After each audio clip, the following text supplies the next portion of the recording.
All right. So today we're going to go over QuickSort. It's a divide and conquer sorting algorithm. So the way QuickSort works is it divides an array of numbers into partitions, choosing a random pivot point each time.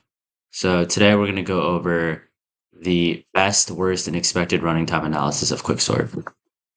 So definition: let S be a set of numbers n, and x is a lower median of S if that x is n plus 1 divided by 2 nth element when sorting S in increasing order. This is what the unsorted and sorted looks like. How it works. It checks if I is less than j, which is the two partitions from the pivot. Selects a pivot randomly, and it partitions the array around the pivot. Then it recursively sorts the left and right subarrays of the greater and less than elements of the pivot. So essentially, it splits from the pivot into two different sides, greater than and less than from the pivot, and then recursively sorts them in the same manner, choosing a random pivot each time.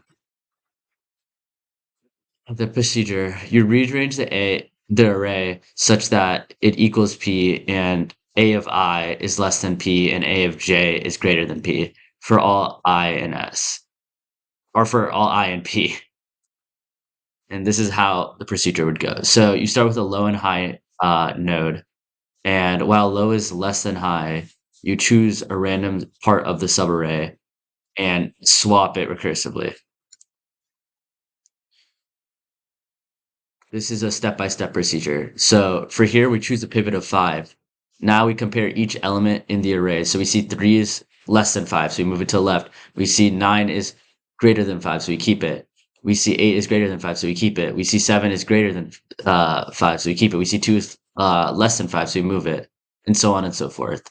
And so now we see on the partitions after the initial partition and first run of the quicksort, we see the 5s end up moving towards the middle, and everything, it's unordered, but all the things less than or greater than unordered are moved to the side.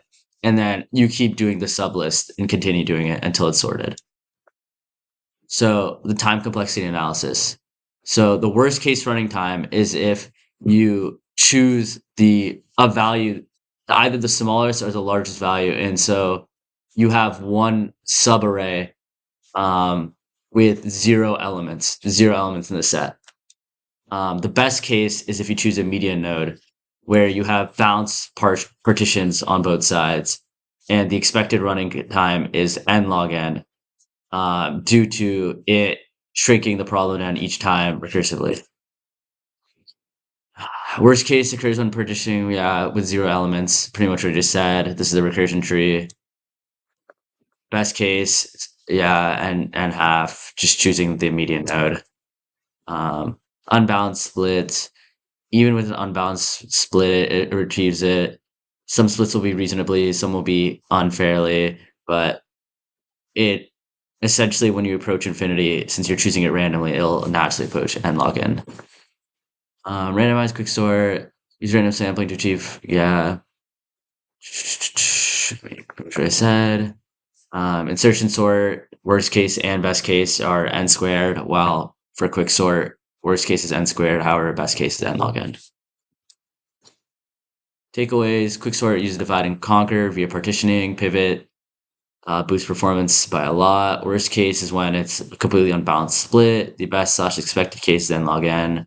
Randomization ensures average good performance, and it outperforms insertion sort for a larger n.